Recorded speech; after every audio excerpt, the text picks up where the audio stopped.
Okay, so let us begin then the subject matter for today. And as you will recall then, what we want to do today, we wanted to continue essentially what we started last week, last class. Last week, we started our foray into international business, which you guys are all up in your third semester last semester, right? So you should remember your, oh, did I ask for that? Are you international business now, or have you already taken it? You're taking it now, yeah, right. Yeah.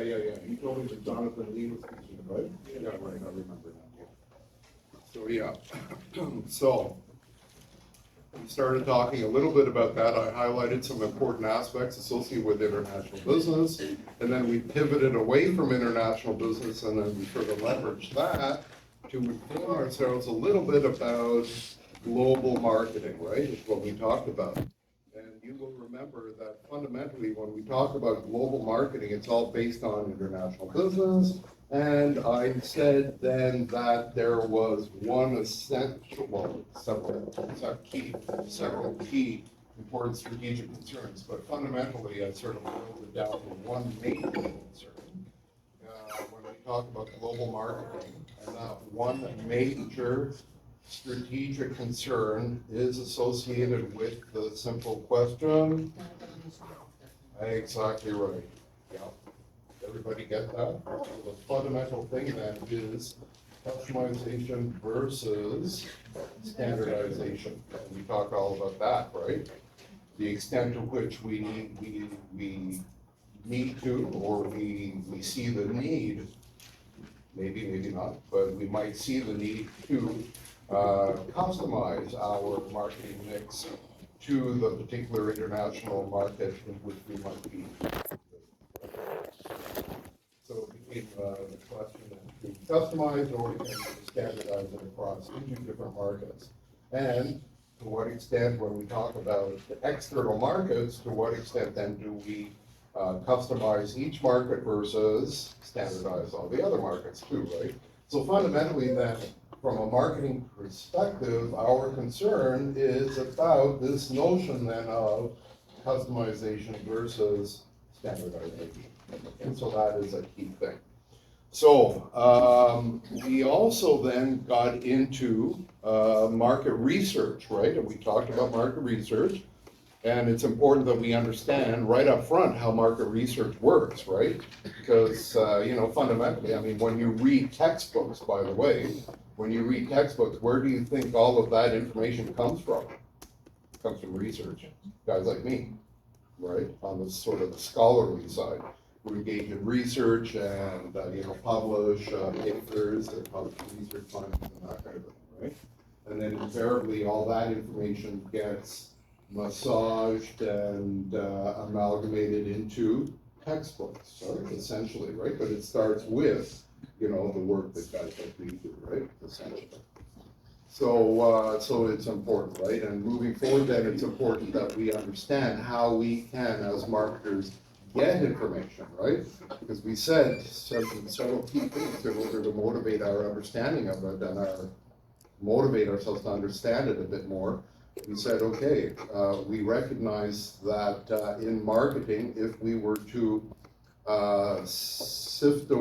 peel away all of the sort of background stuff on marketing, we're left with an essential core of what marketing is all about, right? And what did we call that core notion? Back to the video, actually, but we did talk about it last week. The marketing concept, right? And what is the marketing concept? Profitably, exactly right. Meeting the needs and wants of the customer profitably, absolutely. Right. And then we said, okay, well, how do we operationalize it, right? How do we make it work?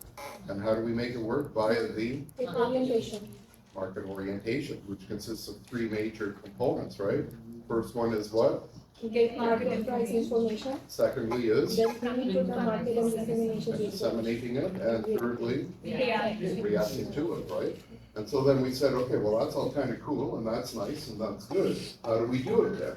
How do we do that? How do we get this marketplace information, right? That's the question that we ask.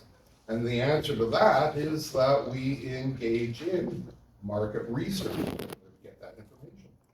Right? So you see how everything is sort of tied together here? That's what I'm trying to lay out for you here. So we do it via research. And we want to do research, right? It's good. Research, getting information, getting knowledge, what does that do? Reduces the unknowns.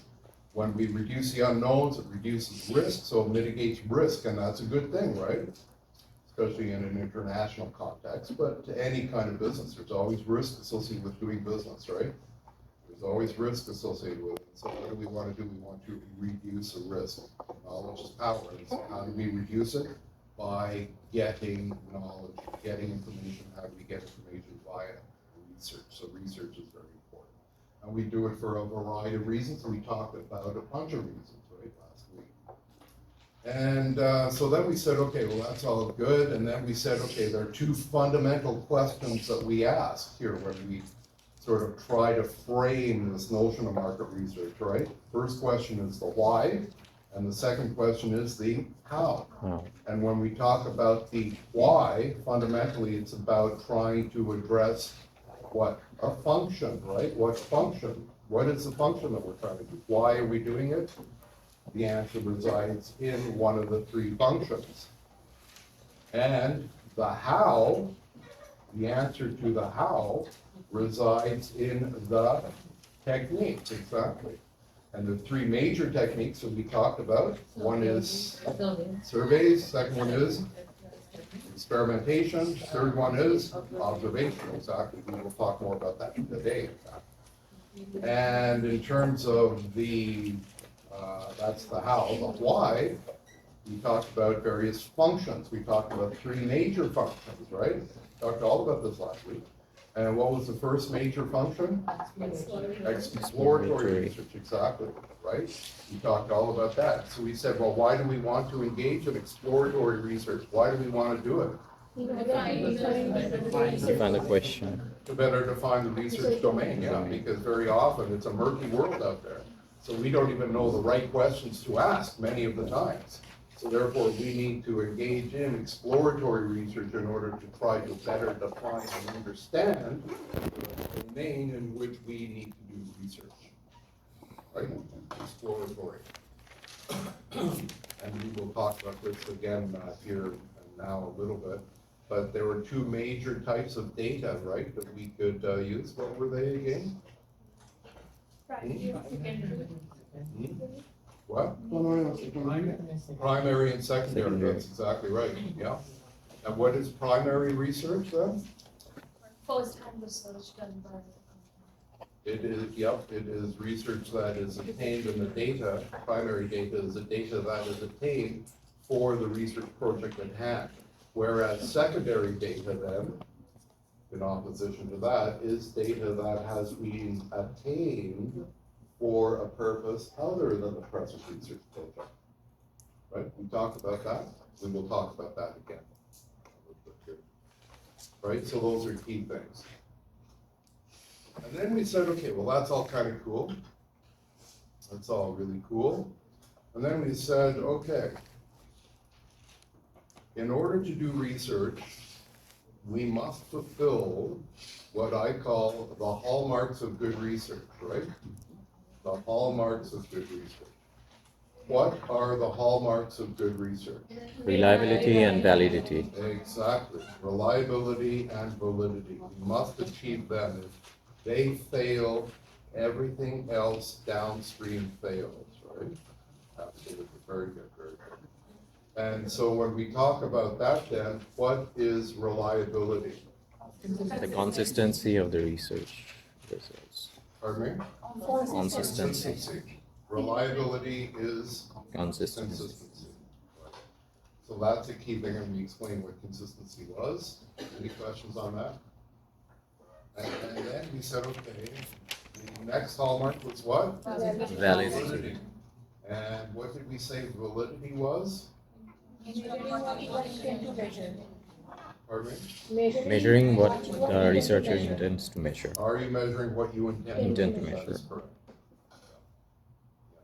Are you measuring what you intend to measure? And more specifically, just to put a point on it, then that's what we call internal validity. And by the way, they're all different. There are a whole lot of different types of validities, by the way. Okay, there's predictive validity, construct validity, known group validity, you know, a whole lot of validities, right? We're just sort of scratching the surface a little bit just to introduce you to some of these numbers. Same with reliabilities, there are a variety of different types of reliability. But at any rate, reliability.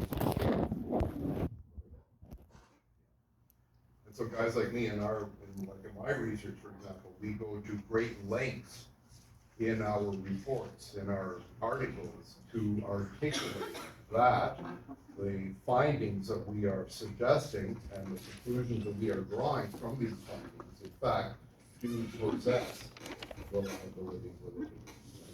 And there are a whole bunch of ways you can show that, you can demonstrate that. That's not get into here, but that's what I demonstrate right in my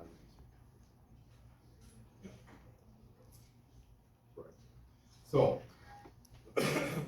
that is pretty well where we left off then, as we engaged in a little bit of a quick review. And more specifically then, we left off on 20. Validity. So that's pretty well where we left off when we just described that, right? So, as if I haven't said it again, I will say it again. What do we need to do? We need to fulfill the hallmark of good research by reliability. Oh yes, let me ask you another question. Can we have one without the other? Yes. Yeah. Absolutely. And how is that with them? Explain.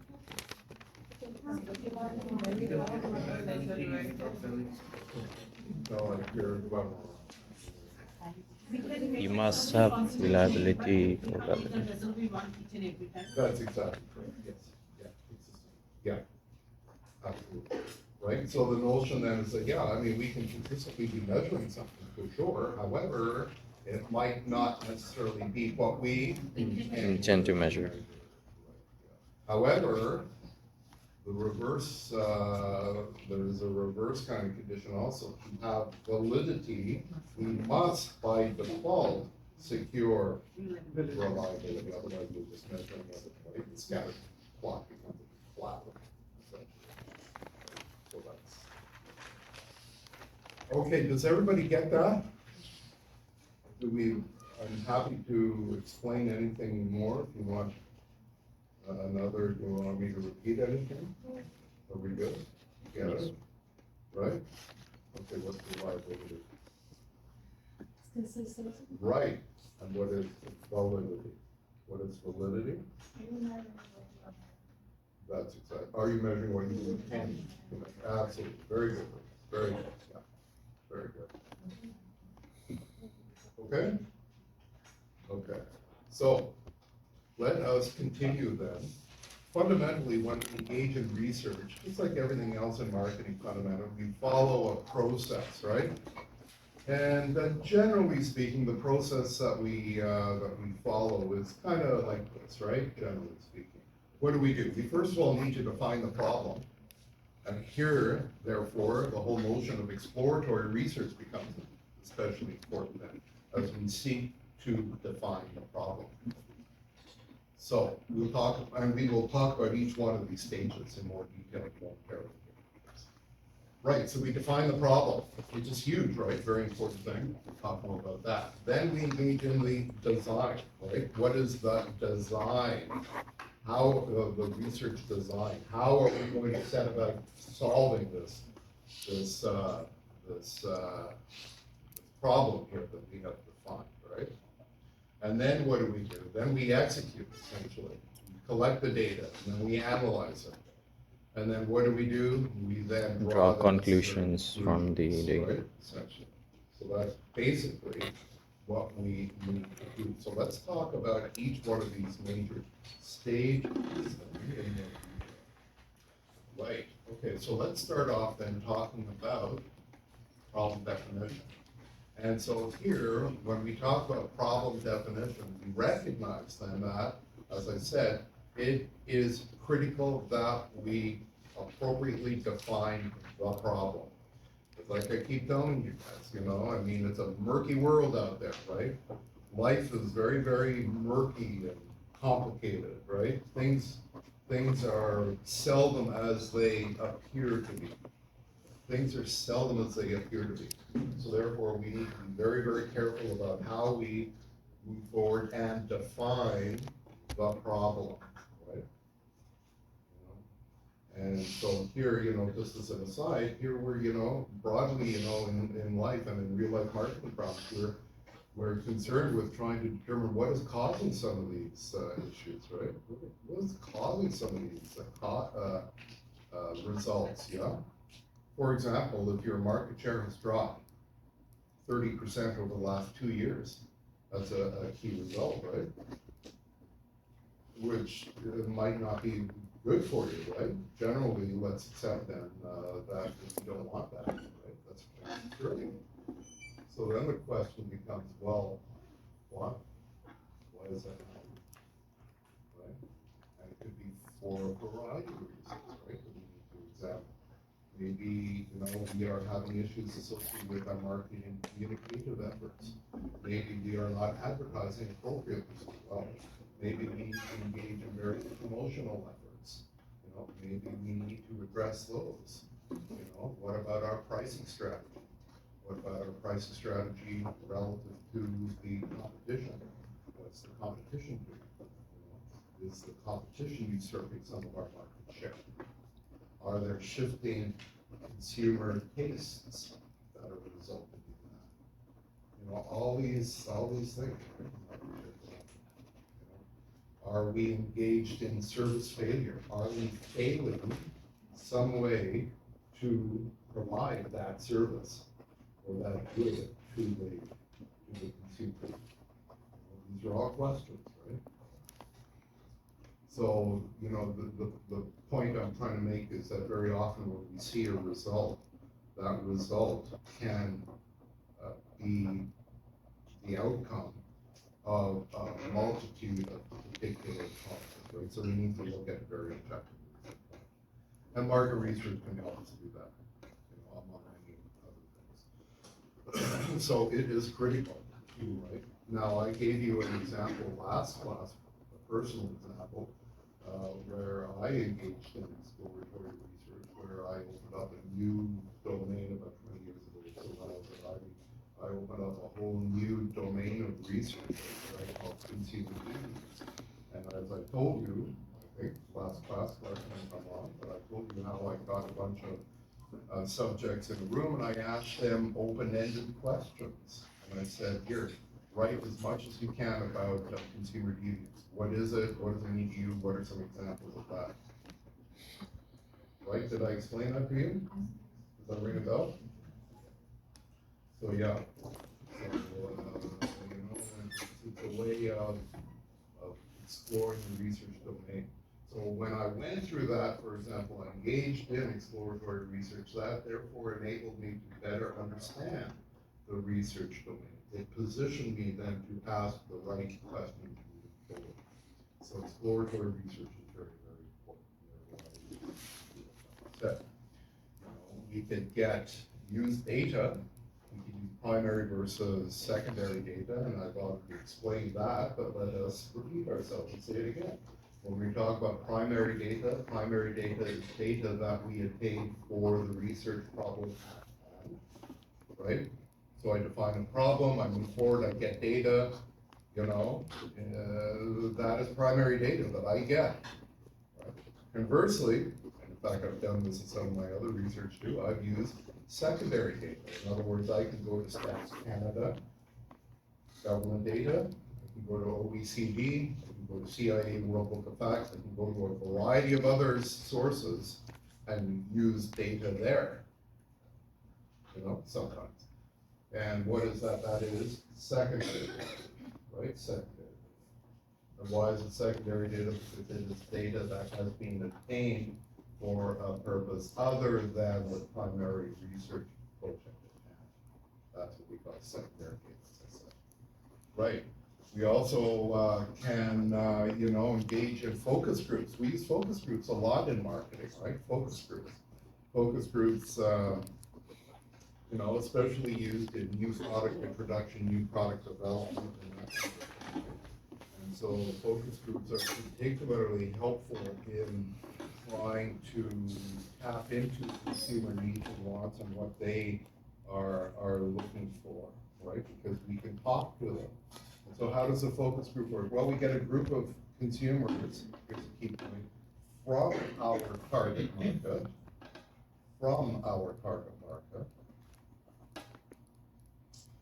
and we get them together, virtually or in person, get them together with a facilitator. The facilitator will go through a bunch of questions to ask them and get their feedback. So if, for example, let's take this example. I always like to give this example. Let's say, for example, we are developing a new diaper for infants aged 0 to 6 months. New diaper, right? And we think that, for whatever reason, we happen to think that there is a particular niche there for those diapers that are, especially good for swimming, for parents to swim with their kids, okay? So, however, we are interested in developing a product, we're interested in particular color schemes, design, that kind of thing associated with the diaper, right? All perfectly reasonable, right? So what do we want to do? We want to form a Focus group. in order to try to get that information.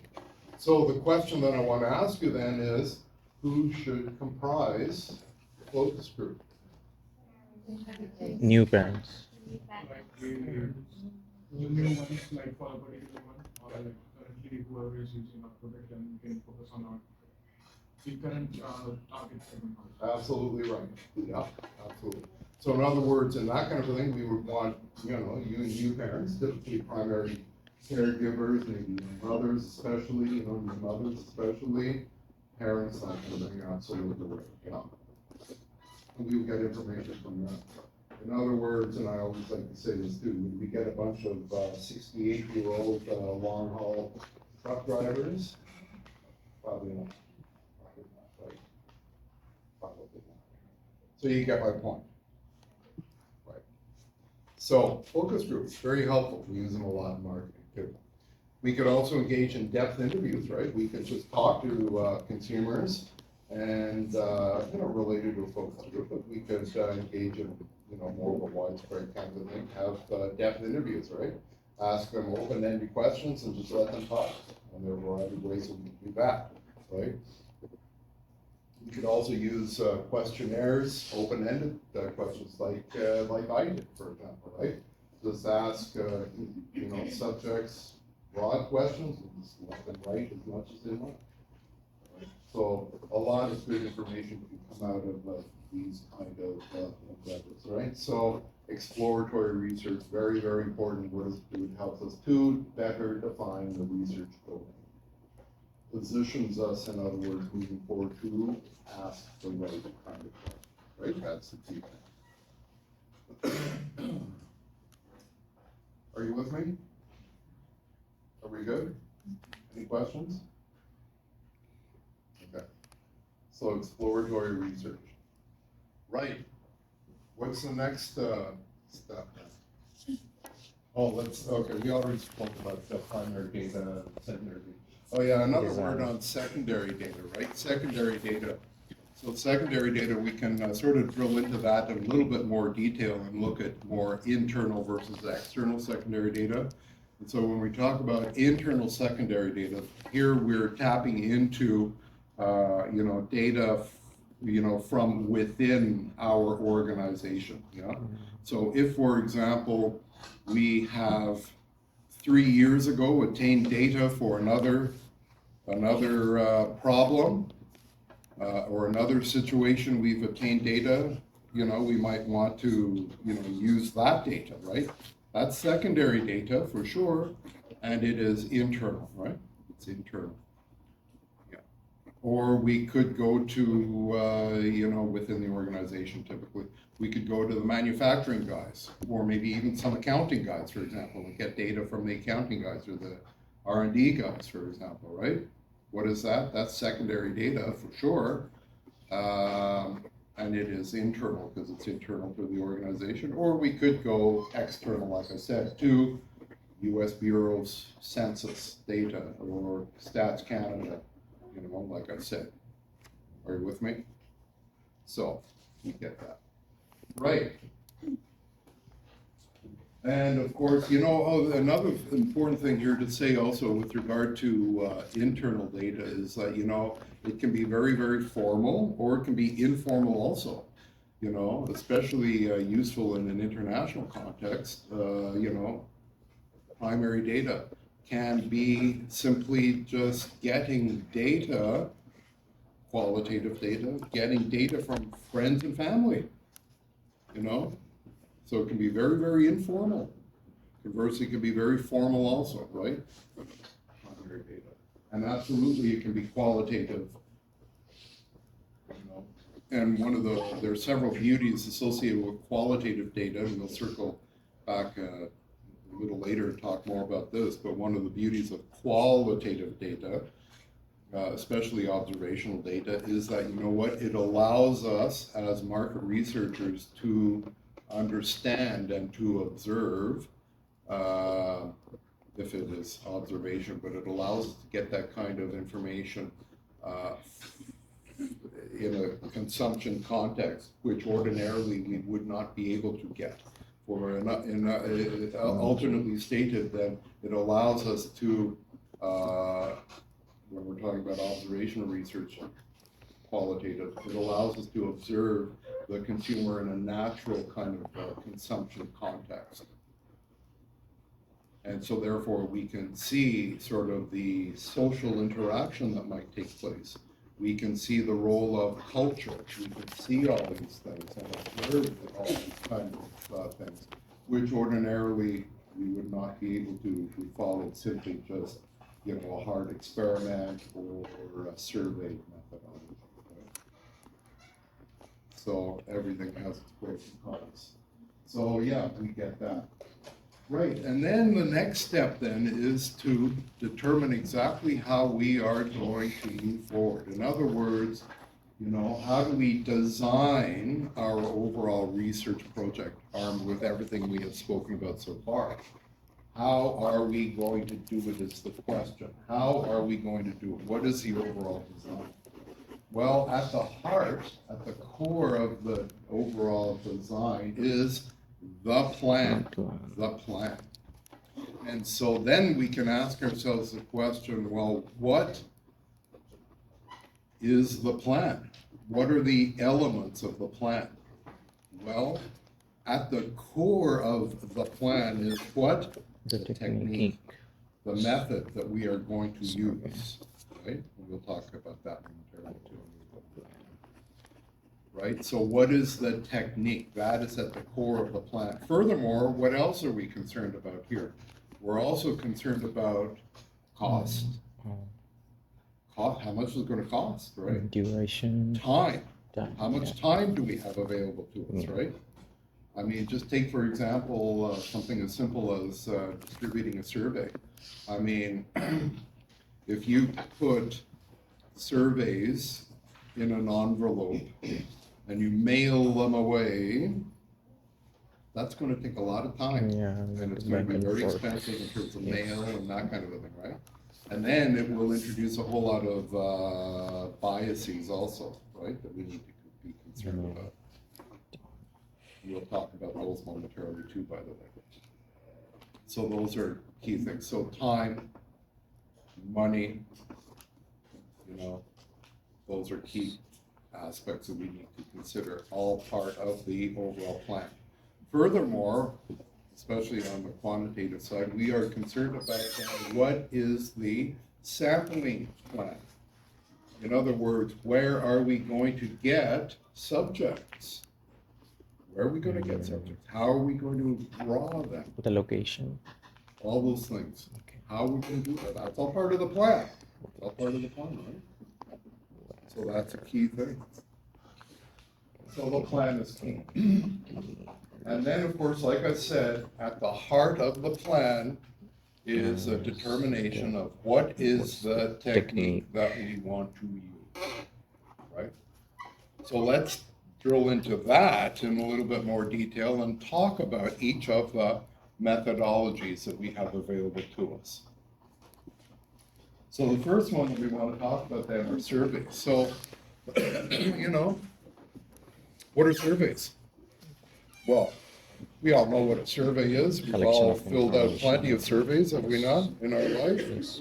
So we know what surveys are all about. We recognize that surveys come in a variety of shapes and sizes that we know, right?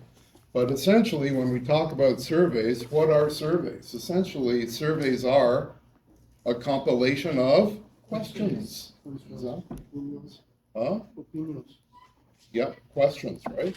It's a compilation of questions. That's what surveys are all about.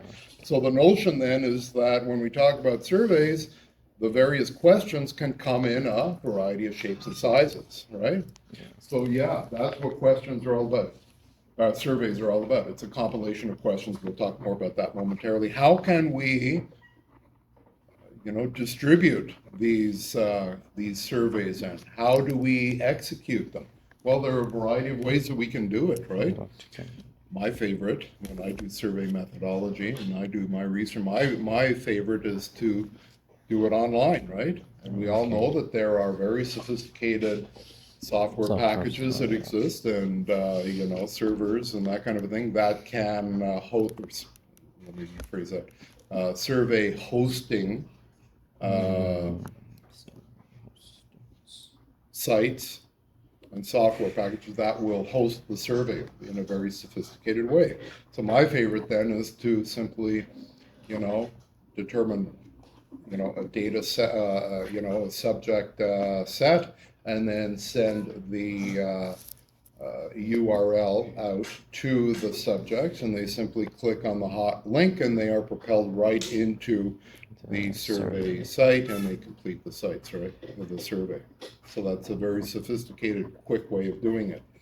And by the way, another feature that I love when I do it that way too, as opposed to just paper and pencil, right, and getting somebody to fill it out, it's just, and then you have to input the data afterwards, and then there's, their prob time associated with that, yes, and then there's potential error that can creep in and all that kind of a thing, right?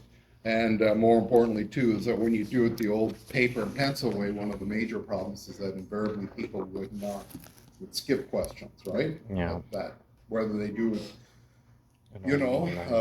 intentionally or not, it's still an issue, right? So guys like then we have to deal with missing data, right? Yeah. And we won't get into it here, but there are a variety of statistical means by which we can address missing data issues, right? However, when we do it online, the way that I program it is that, the respondent must complete all the questions before they proceed, right? And it's a very powerful kind of a thing, you get it, right? So we get that. So that is a key thing. Now, it's important to sort of think through how we are going to distribute the survey for a number of reasons. Not only are there some of the technical aspects that I've just outlined to you, but there's another broader issue that is at play also, and that is response rate. Response rate is always a question and a concern for researchers, response rate. So take, for example, if you are doing some kind of strategic research, as the strategy guys like to do, and you develop a survey and you want, let's say, CEOs of medium to large companies to complete said survey, okay? How can you do it, right? Well, the one way is to get it, put it into an envelope and mail it away and hope for the best, right? Return envelope, returned by this day. What do you think the response rate in that kind of a scenario using snail mail will be? If you send it out to, let's say for argument's sake, 1,000 1,000 CEOs in North America, what kind of response rate do you think you would get? I would say Below pretty 10. damn low. I would say pretty low. You know, out of 1,000, 10%. my guess is maybe 50. You know, which represents what, a 0.05% response rate. 0.0, which is very low. Yeah. But I think It's that not I think that would be probably, I would expect that, right? Mhm. Using snail mail, paper and pencil to that subject group, that target subject group. Yeah, I would expect probably a 0.05% response rate. Right? Pretty low, pretty low. So then the question comes up then, okay, I've got a low response rate like that, then a question arises, and that is a potential bias then is creeping in. And bias here is not a dirty word, by the way. A bias is just, there are a variety of biases that can creep in, and it's something that we need to be aware of and overcome. That's all the bias is, right? But here I've just identified a potential bias that can creep in, and that is a bias that we call non-response bias, which is a problem, right? And so why is non-response bias a particular problem here? Well, we've already Raises established in the this scenario, we're looking at a response rate of 0.05%, right? Yeah. So 50, you're trying to, you know, target 1,000 responses, right? Because you figure the overall population is this size. So I figure, okay, I want to get 1,000 out of that big population as a sample. However, I've sampled that. I've tried to tap into the sample that I've identified as I would ideally like to get 1,000. However, I only get 50.5%. That's pretty low. So statistically, and this is the kind of work that I do, you know, you're talking about a sample and response rate that is dramatically under, as we call it, powered, underpowered, and that's the problem.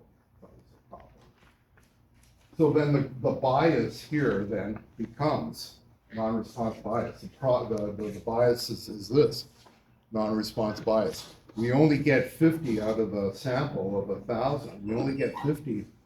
We run analysis on it and we say, okay, well, how can we project out to a population, whatever the population is, if we're only using a minuscule little sample of 50 out of the intended 1,000. Sample size. Non-response, huge non-response here. And that is what we call a non-response bias, right? And that's a problem. And there are ways around that too, by the way. If we run into it, there are, but we will not talk about now, but there are ways around it, right? So that if somebody says, well, look, there's a non-response kind of bias here that is at play, guys, I can just say, okay, yeah, but we can blah, blah, blah. Various calculations. So there are ways around it, but it's not an ideal kind of thing. So non-response bias. And then there's another bias. Well, there are a whole lot of biases. And I'm just giving you some examples of biases that you can get. Another type of bias that is very prominent in my kind of research too is what we call social desirability bias. Social desirability bias. And basically that is a bias whereby respondents will give responses to the researcher that they think that is socially acceptable, right? And that's a problem, right? Because then you're not, that compromises internal validity. You're not tapping into what you intend to measure because people are giving you answers that they think others, you know, want to hear. Or there is also what we call a researcher bias or experimenter bias, right? And that's a potential bias that an experimenter or a researcher can inject when they are interviewing people. Right? So there are all these biases that can creep in that we need to be very careful of, right? So yeah. So the how is an important thing. What's panel data? Panel data, the way to think of good little exam question here, by the way. Panel data. What is panel data? panel data is data that has been attained over a period of time. So if, for example, you administer a survey at time 1, and you administer another similar survey or another one, or whatever you happen to be doing at another time is an important thing here.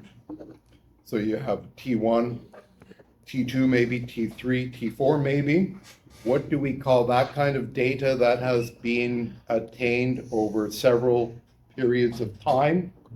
Panel data. Panel data. In other words, technically, if we're using the same subjects, that's what we call time series data. So time series data is panel data. Yeah. So like on an exam, for example, there's a little hint. If I were to say, you know, what's panel data, and one of the answers might be time series data, guess what the right answer is, right? So time series data. And that's an important thing too, right, in our research, right? Because we might be interested in some kind of a treatment, right? So you might, test a group, at T1, administer some kind of a treatment, whatever it happens to be. To measure the Show them effectiveness. a variety of ads, for example, see how they can understand the ads and how it changes it, and then ask some other questions at T2, following the treatment, right? And compare. What is that time series data and what is that? That is what we call panel data, Panel data. right? Is that clear? Yes. Okay, so there are a variety of different questions. Like I said, in surveys, questions, come in a variety of shapes and sizes, yeah? So as we have been saying, we could have open-ended questions. We could give questions that are essentially multiple choice kind of questions. In other words, we can, to each of the questions, we can offer respondents a set of answers from which to choose. Right? We can do that. And that comes in a variety of shapes and sizes too. So, so we could, for example, use scales. And typically when we use scales, and that's another major area of research that I am involved in, scale development, by the way. Setting the parameters. But a scale is a set series of questions that has been scientifically validated to measure what you intend to measure. So if I want to measure, for example, innovativeness on the part of consumer, innovativeness, I just don't, as a marketer and a researcher, I just don't whip up a bunch of questions on that I think are appropriate for innovativeness and fire them out and hope for the best. Right? Don't do it that way, right? If I'm interested in measuring this thing that we call innovativeness, how do I do it? Well, I go to what we call a book of scales, research into that literature, and I use scientifically validated scale that in the past has been shown to measure innovativeness. So I will get that series of questions and how they do it. I'll use that scale, put it into my survey and use that, right? And that's important. So we just don't bring up these questions. They have to be scientifically validated, right? So scales.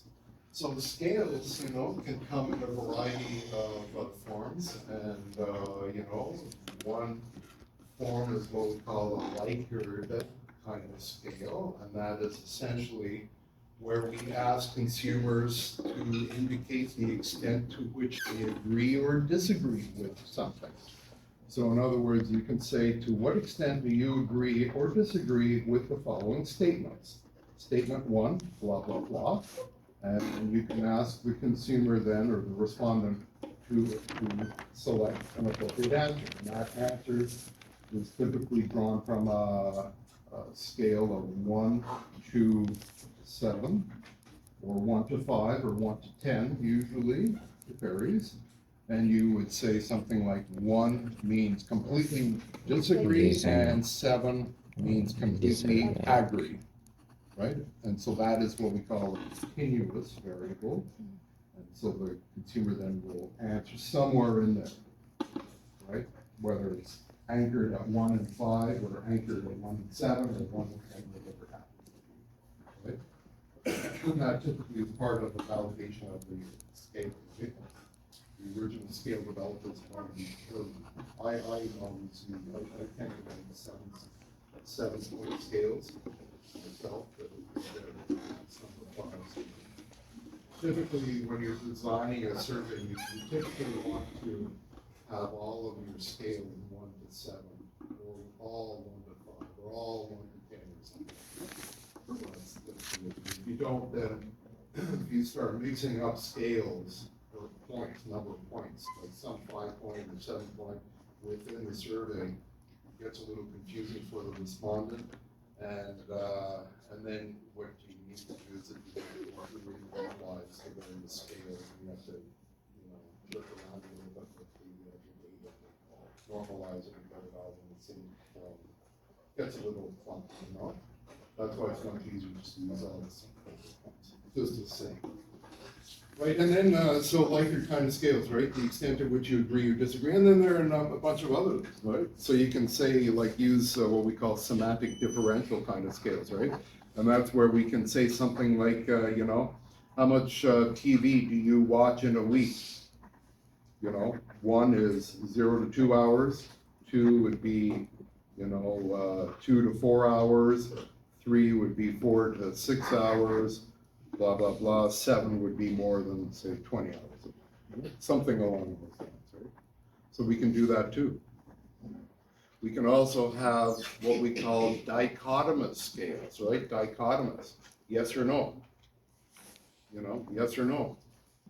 We can use also other kinds of scales that are more categorical in nature too, where we name a particular category, right? So, where do you live in the city? 1 is north, east is 2, south, west, that kind of thing. So there are a variety of ways. So yeah, scales. So yeah, there's a bunch of ways that we can do it. We can, deliver them on the phone. We can mail them out, we've spoken about mailing. We can use online, and we've already spoken about those. And that's essentially how we evaluate, and we evaluate based on time and money, essentially. So, snail mail, paper and pencil, a lot of time, a lot of problems. We've already spoken about that.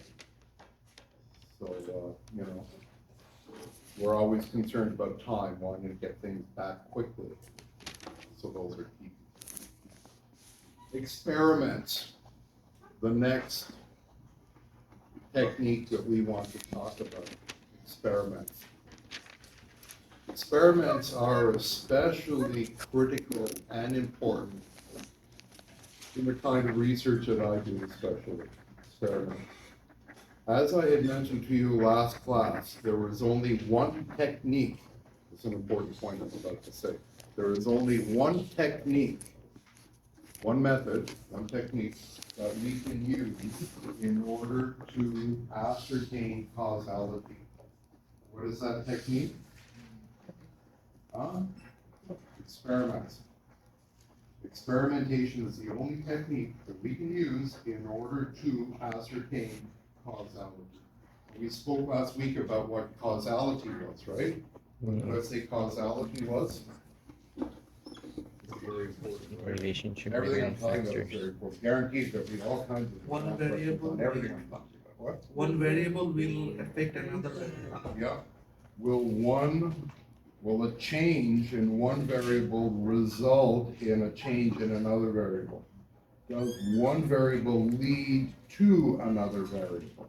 Does B result from A? Does A result in B? Does a change in A result in a change of B? This is causality. And I gave you that example of B and E's, right? And remember I said B and E's is that causality, B&E and ice cream sales, right? I talked to you about that? Yeah. Was that causality? No. No, that was, Correlation. yeah.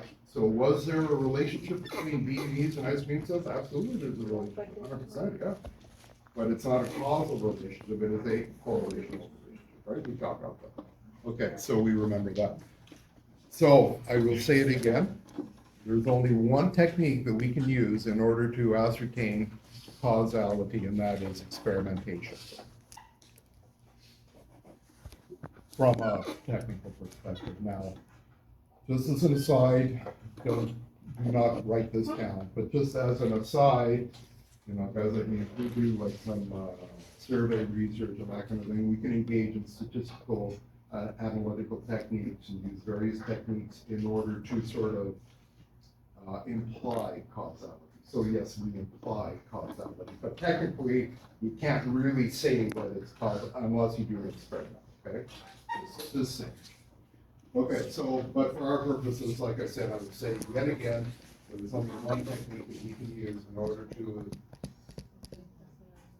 attain, results to suggest a causal relationship, and that is experimentation, okay? So then the question becomes, okay, what the heck is an experiment in our domain, okay? Social science, research, marketing. What is an experiment and how does it work? Well, first of all, if I'm interested in causality, does A lead to B, I need to do an experiment, okay? So how does an experiment work? What is it all about? So the key thing to remember here is that when we talk about an experiment, you need to recognize that there are two major types of variables that are at play here. One is a dependent variable, it's like a mathematical equation, and another one is what we call an independent variable, okay? So in an experiment then, what do? Here's the key point. We manipulate, special magical word, manipulate. We manipulate the independent variable and measure the Dependent variable. Absolutely. Yeah. So we measure the dependent variable. Let me say that again. What do we do in an experiment? We manipulate the independent variable and measure the dependent variable. We manipulate the independent variable and measure the dependent variable, right? So manipulation is very, very important. We control this, right? We control all this stuff, right? Control has a special meaning also, has a variety of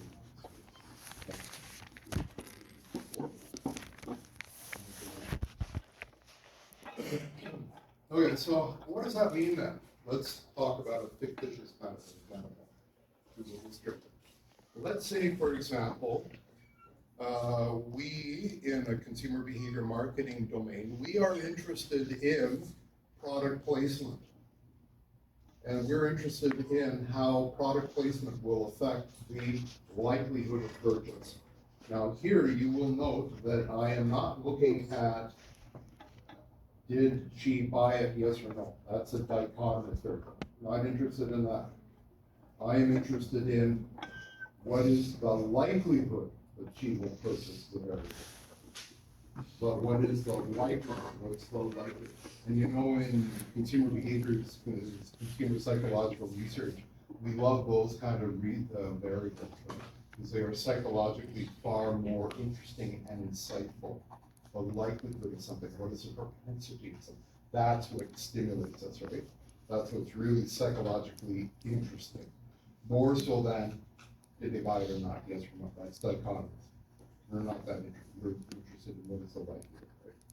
So then, how would we measure what is the likelihood that they will purchase something as a dependent variable? How do we measure it? Well, we simply ask them, either verbally or what is the likelihood that you will purchase it?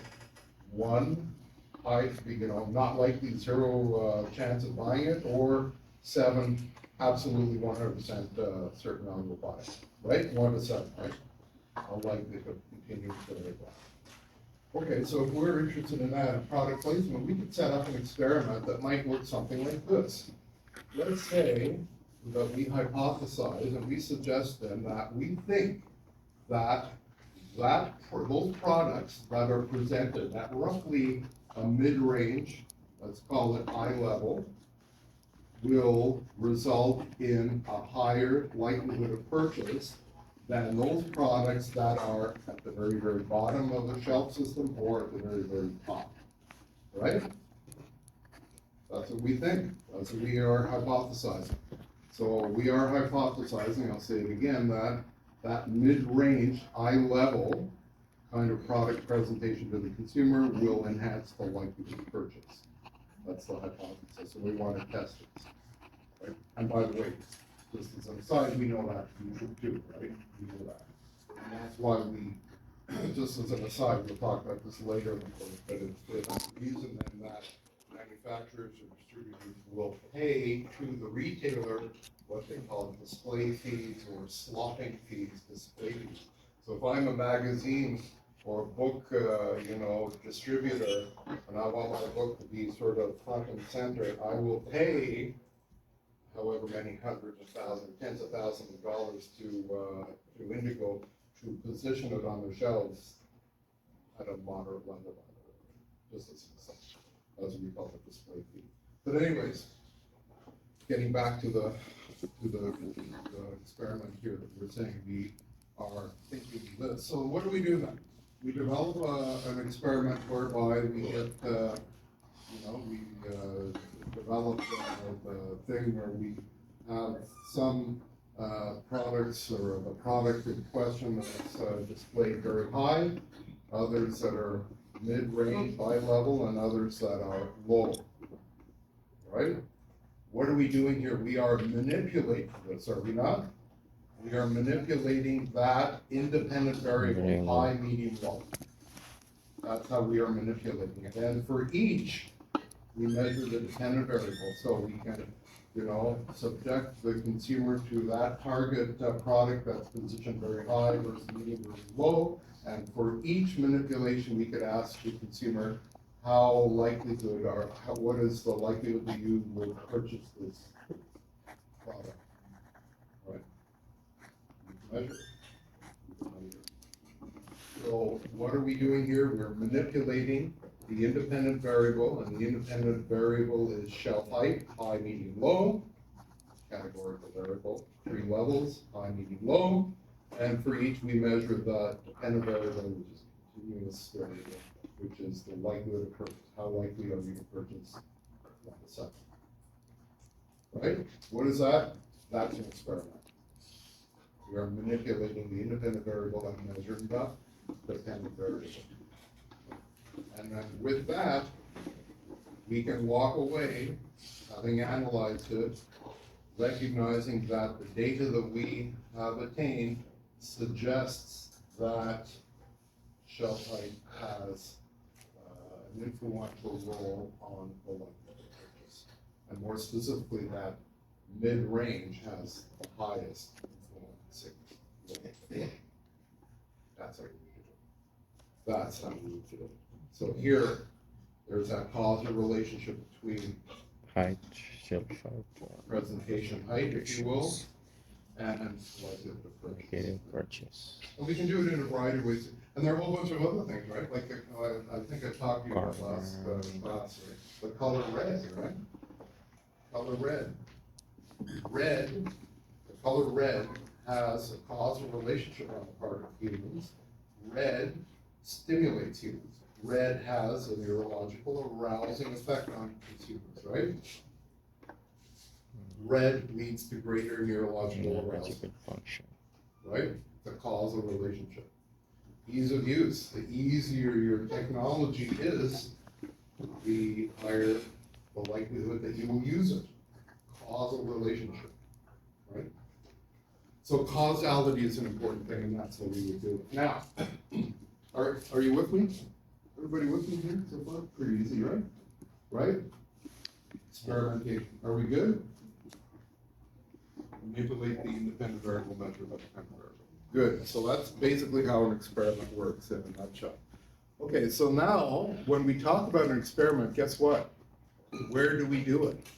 Where do we run the experiment? Do we run it in a lab or do we go to a Walmart? into the field and do it at a Walmart? The environment. Depends Where do on we the- go? Well, it Depends all, on the huh? research what we are doing. What? It depends on what type of research we are doing.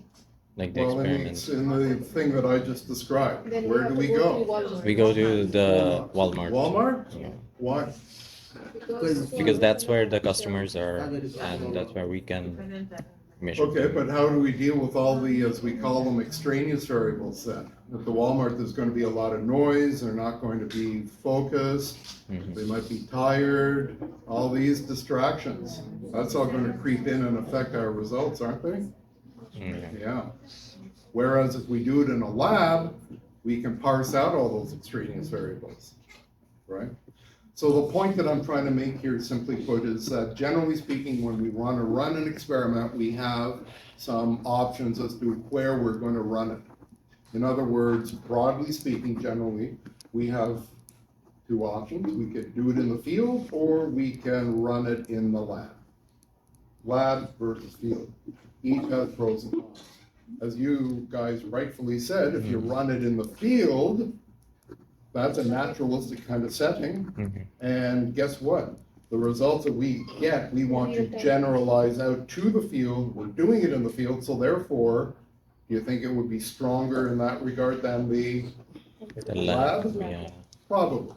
However, you know, are we measuring what we intend to measure in the Measure field? in the field. Maybe Hard not, to right? control, harder to Whereas if we do it in the field, stronger than if we do it in the lab, lab. stronger than the field, right? Field results. So what's the point that I'm making? I'm making several points. First of all, I'm making the point that we can run an experiment in the field or we can do it in the lab.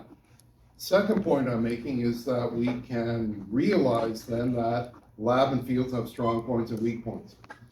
And those hinge on what we call generalizability.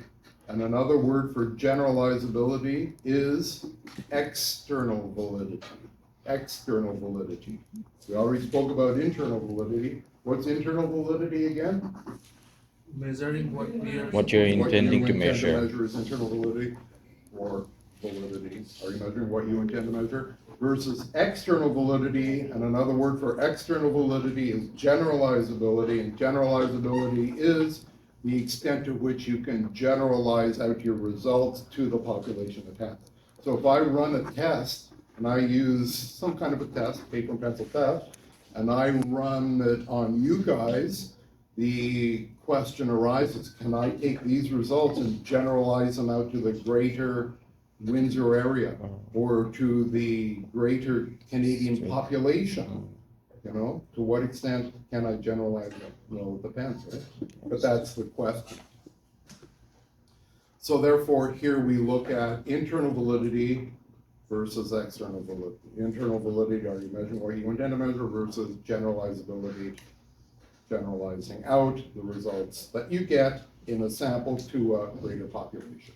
That's the question. So therefore, as we've just basically attained here through our discussion, is that a lab is higher in internal validity versus the field.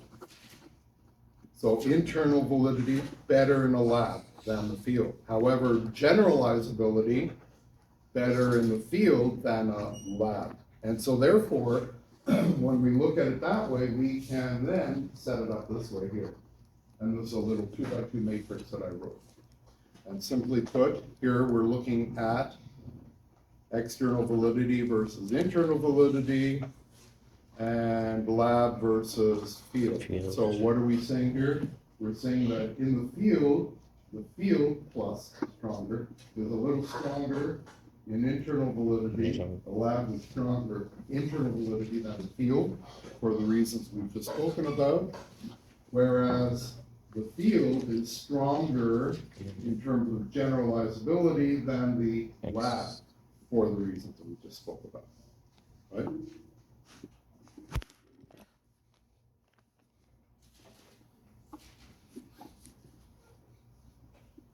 Easy, right? You get this? Yes. Make sense? Generalizability, very important. Generalizability. Or external.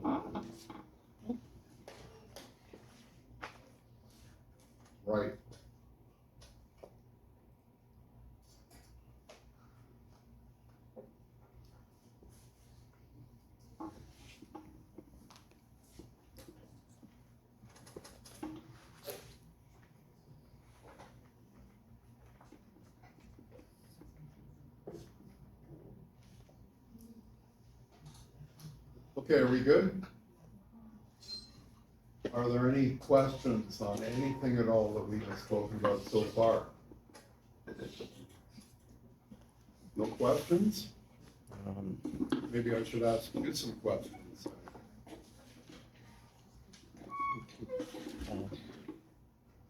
What's another word for time series data? Panel data. Panel data. What is causality? The probability of changing one variable changing. Does A lead to B? Causality, does A lead to B? Yeah. Does a change in A result in a change in B? Yeah, causality. What is the one and only method that we can use in order to ascertain causality? Experiment. Yeah. And here you will know, by the way, I'm being very, very deliberate and careful with regard to my terminology here too, by the way, okay? You will note that I never once have used a word that begins with a P so far. I have never used that word that begins with a P. Proof. I've never used that word so far, right?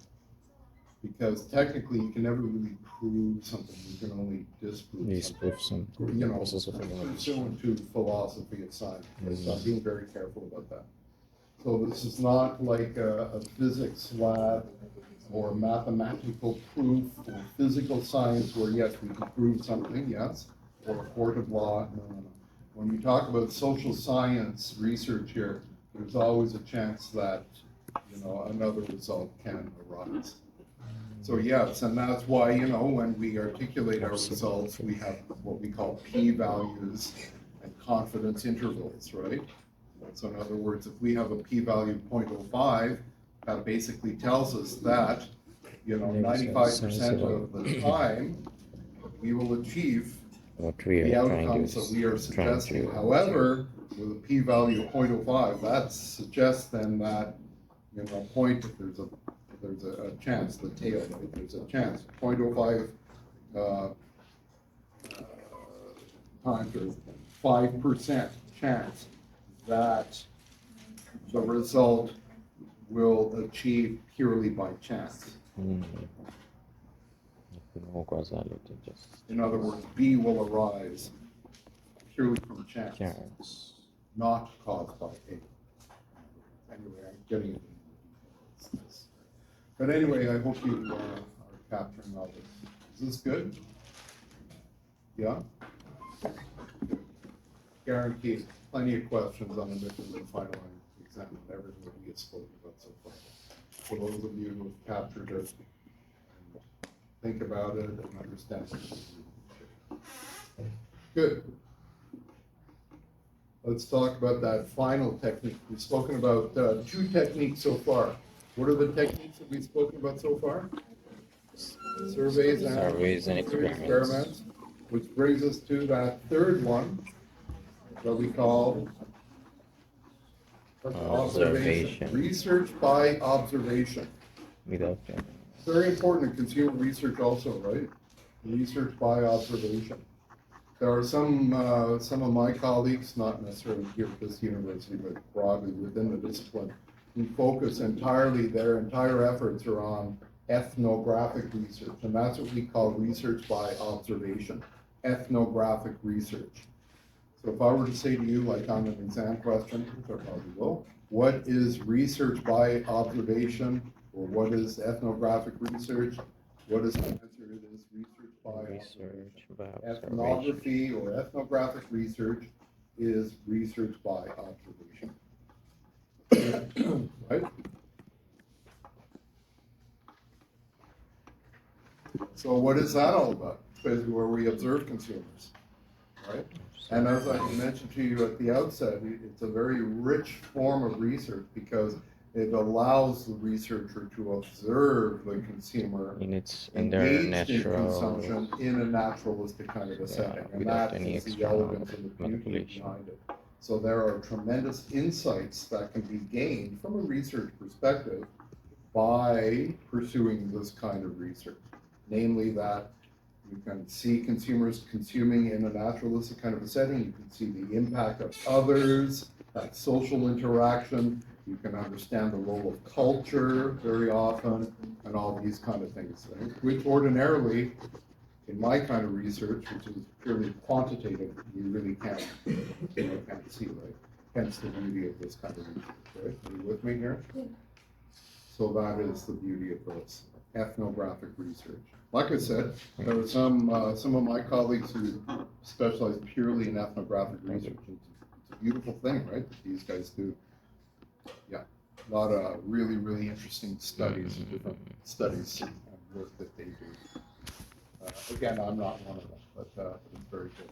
One of the things that we always have to be concerned about whenever we engage in ethnographic research is a potential bias. Here's another bias that can creep in, and that is a bias that we call the Hawthorne effect.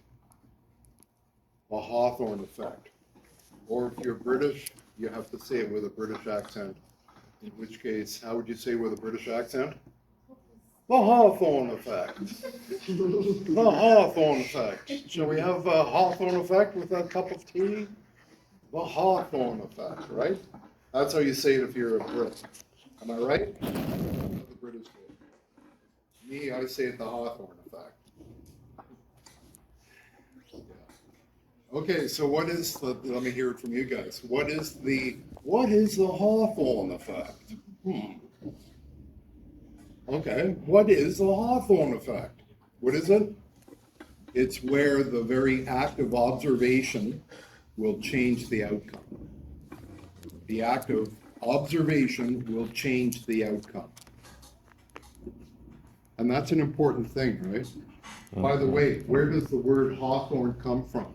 It comes from a series of studies that was done in the 1920s and the 1930s at the Western Electric Company just outside of Chicago, and a series of studies that they called the Hawthorne study, and that's where they observed employees assembling light fixtures and everything. And what they found is that employees' behaviors changed when they were being observed.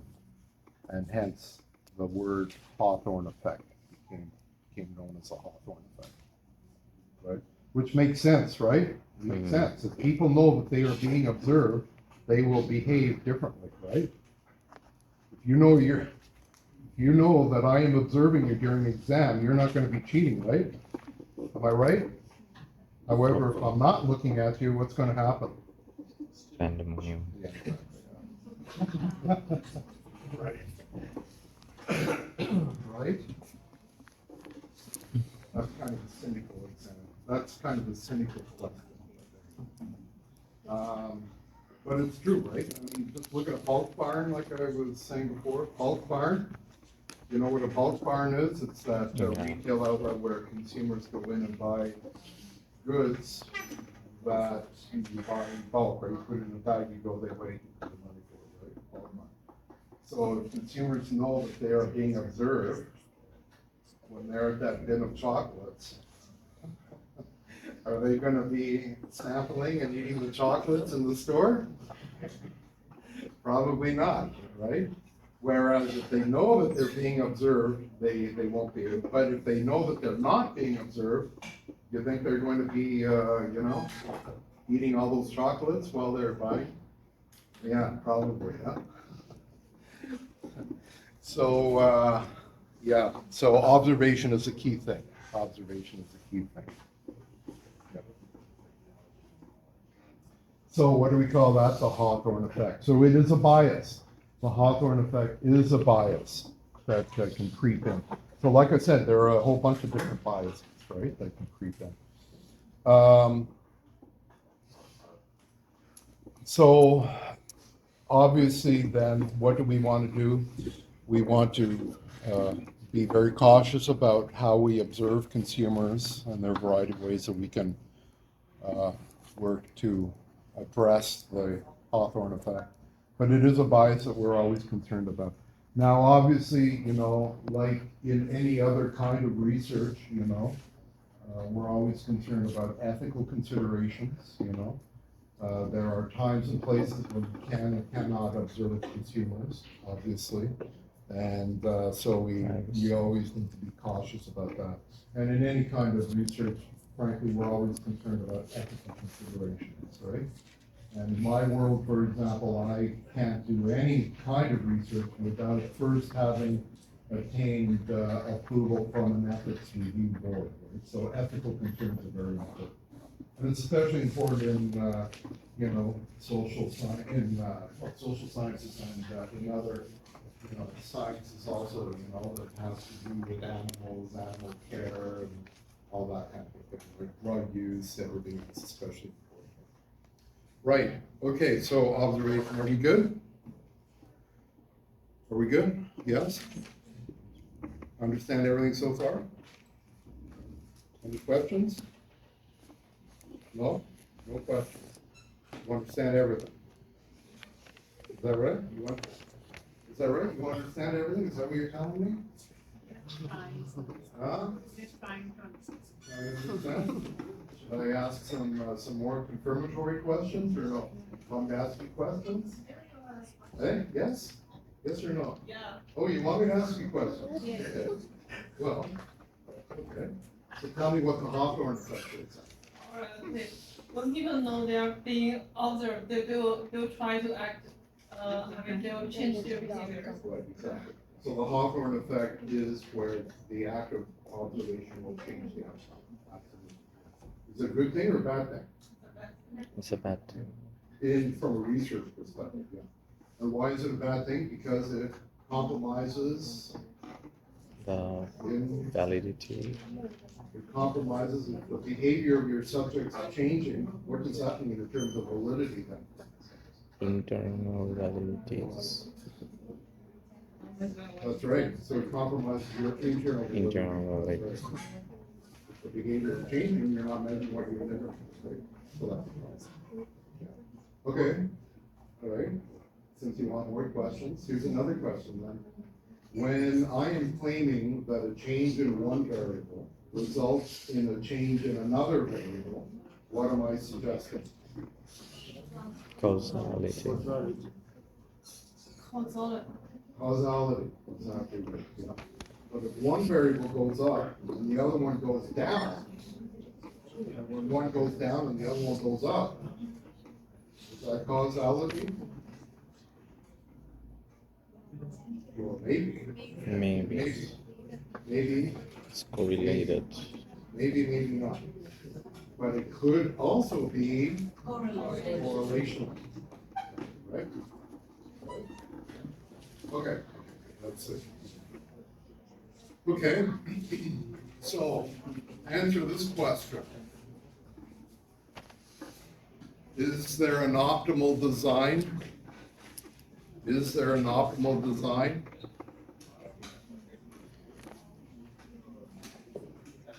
Perfect. Well, the answer is on the board. No, there is no optimal design. Like I just said, you know, when we talk about, you know, running an experiment, lab versus field, you know, so there's no optimal design. There's no 100% perfect design. By the way, when we talk about a lab, ideally the way that we do it and the way that we do it in my world is that when we design labs, we try to design them, you know, using an optimal kind of a design that as best as possible emulates the naturalistic kind of a setting. So if you're interested in doing retailing kind of research and retailing, you want to set up your lab to very closely resemble a natural kind of a retail outlet. The layouts. Or if you're, you know, engaged in food consumption, you want to try to emulate your lab to make it look as best as possible like a Restaurant. cafeteria or restaurant, Yeah. say, as much as possible. That's what we're getting with that. But the bottom line here is that there are always trade-offs, right? There are always trade-offs between everything.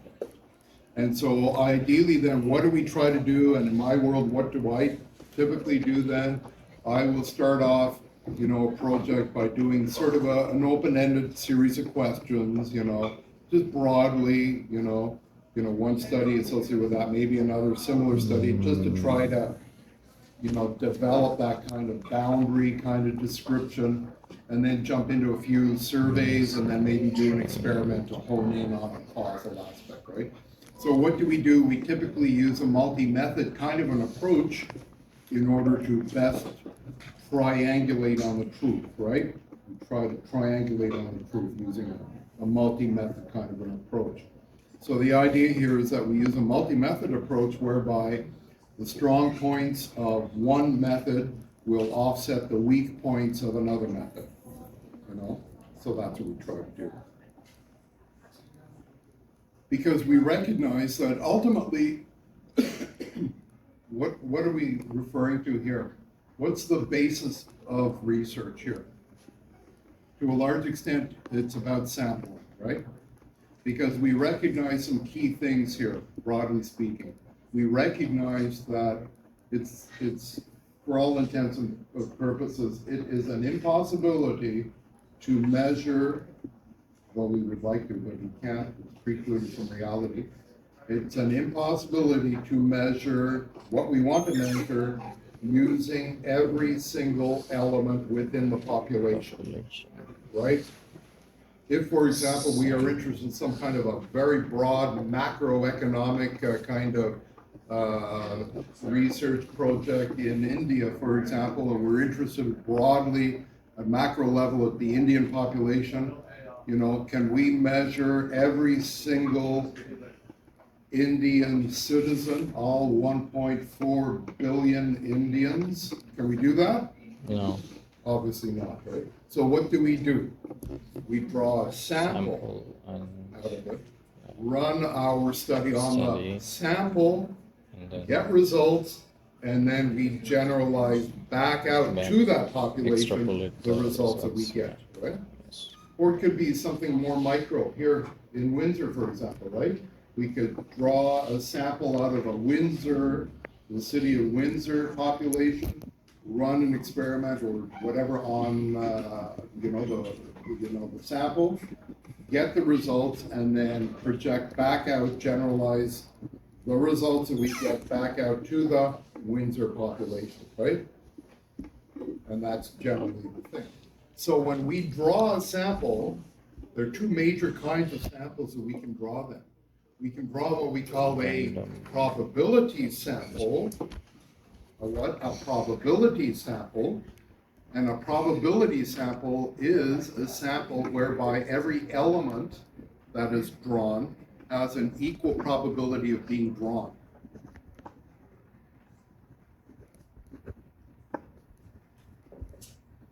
Right? Very important point I just mentioned, like the exam question on that too. So a probability sample is a sample whereby every element that is drawn has an equal probability of being drawn from the population. Right? And so you get the point that I'm making, right, with regard to a population as a whole, right? Yeah. Population versus a sample. At this point, you should know that, right? Because what do? Essentially, we draw a sample, do it on the sample, and then project back out, generalize back out to the population. Population. So like I said, we have like that same old basic statistics kind of probability example. If we have a bag of, a bag of coins, for example, and we draw a particular coin out of the bag, if we draw it out, every coin within that bag has an equal probability of being drawn, right? Yeah. If we draw 5, every element has the same probability of being drawn, right? And here's another key point, how do we facilitate that? One way of facilitating that equal probability of being drawn is randomization. We randomly draw out of a population. And when we randomly draw and use randomization, that facilitates an equal probability of being drawn. And that may or may not be what we want to do. Typically it is what we want to do, right? However, there are other times when we don't want to randomly draw a representative sample from a population. There are times when we don't want to do that too.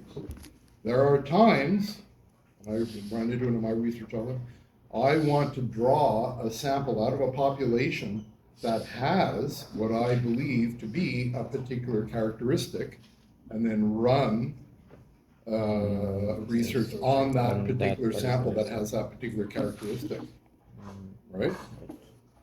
And compare it with the general population. So if, for example, let's say I'm doing some kind of cancer research, for example, right? And I believe that people who have red hair are more likely to contract some kind of melanoma. Right? Then what would I want to do, generally speaking? At least that's part of the thing. I would want to draw out of the general population people who have Red hair. right? And what do we call that kind of a sample? That is not a probability sample.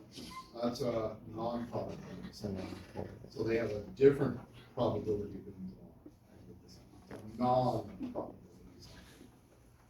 So drawing is based on a particular characteristic.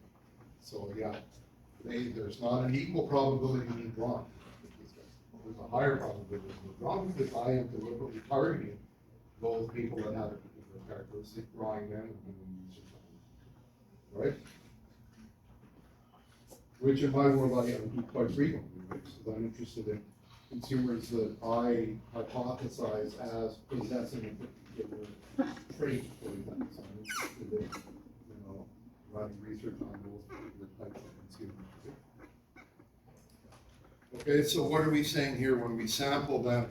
We have a probability sample versus a Non-probability sample. A probability sample is where every element then in the sample has an equal probability being drawn out of the population, whereas a non-probability sample, As they an basically unequal, don't have an don't equal have an probability, whatever it happens. Are you with me here? Yes, but Okay. So, what do we do next?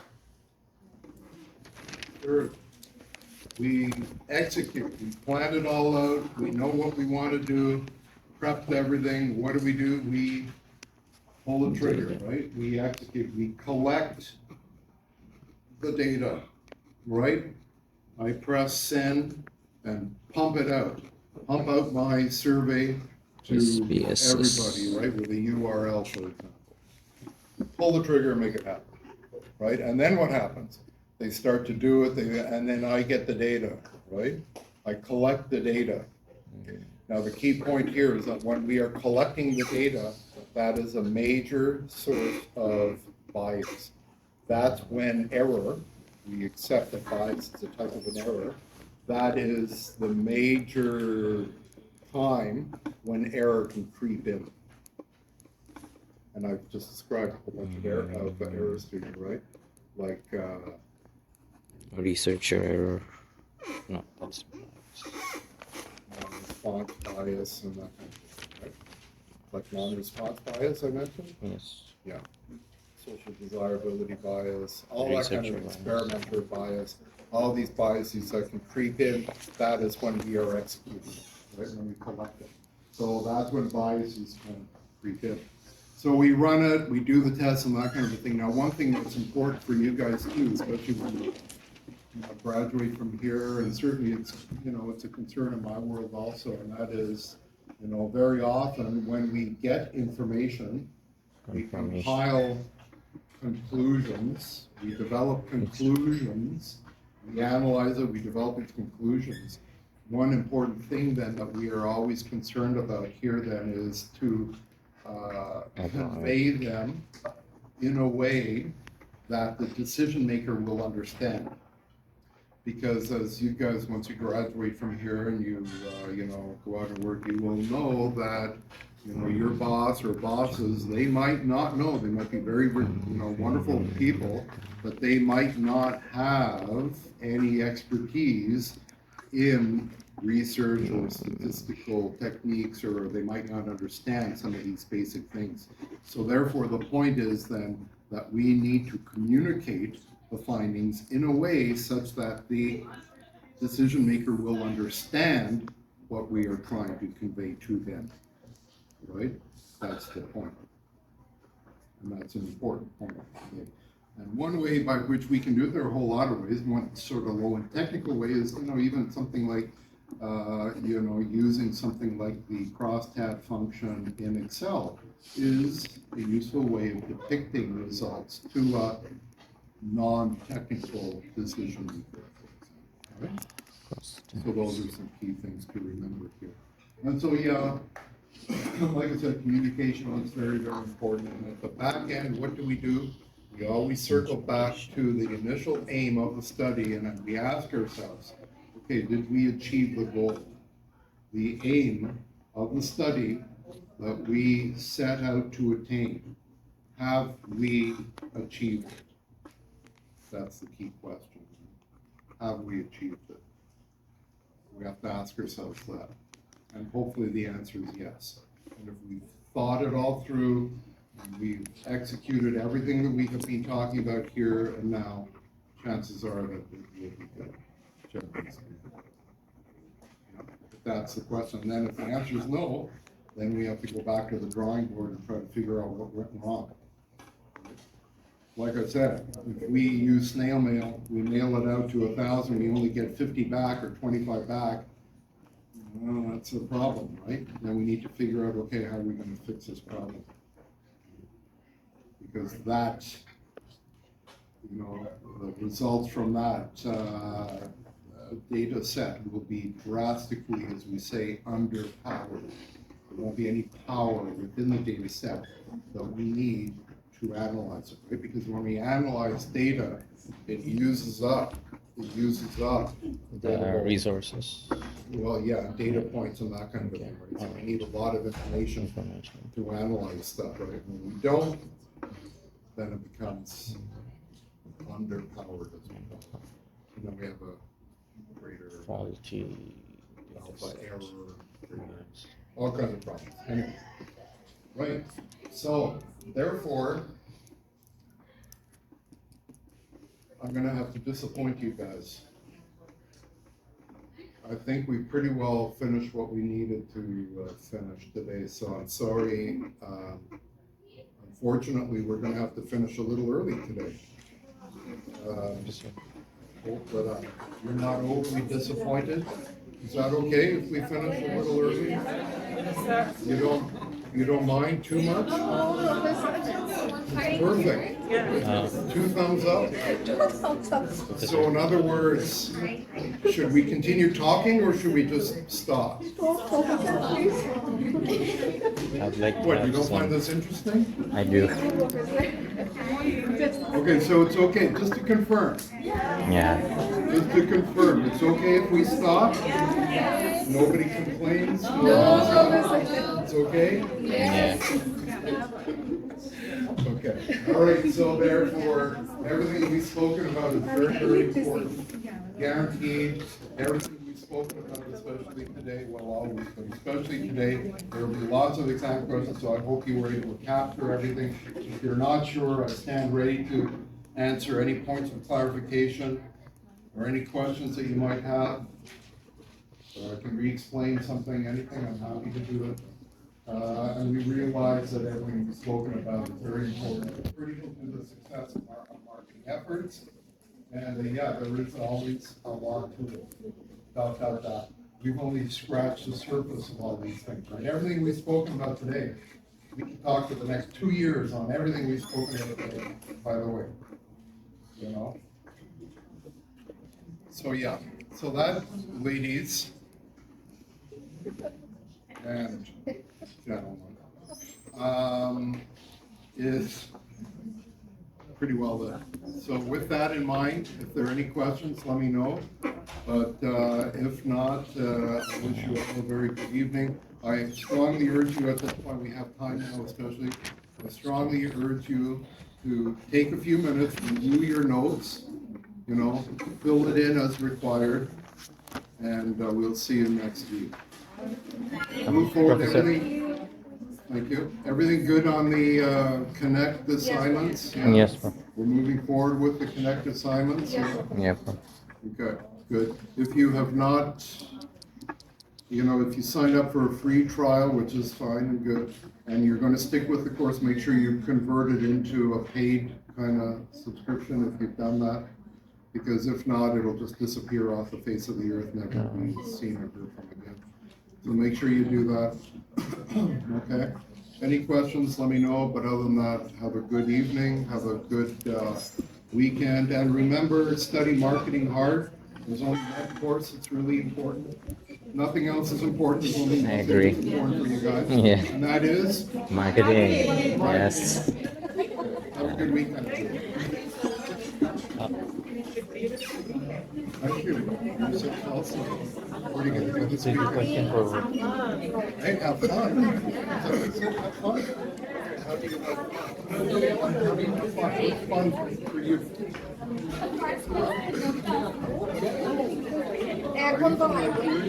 For you, আমি হচ্ছে দেখি fact করে। শের বাংলা প্রথম note নিয়ে মুখস্থ করে page ছিঁড়ে ফেলে আমাদের মাহি আসছে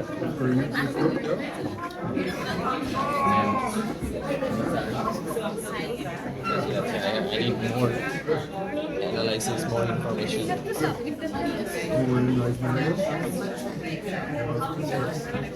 How are you, daughter? Good? Family time? That's good, eh? Yeah, does he like your cooking? He's a lucky man. He has a loving wife who cooks beautiful things for him. Right? He's your king, right? And he likes food. Oh, he's a lucky man. Where do I get a wife like that? Hook me up with a nice Nigerian lady. You have a sister? I'm just kidding. I'm just kidding. I'm gonna get one someday. But that's good. That's good. No, I haven't. Not really. Yeah, I mean, over the years, my Nigerian students told me about that. I never visited Nigeria. I would very much like to visit.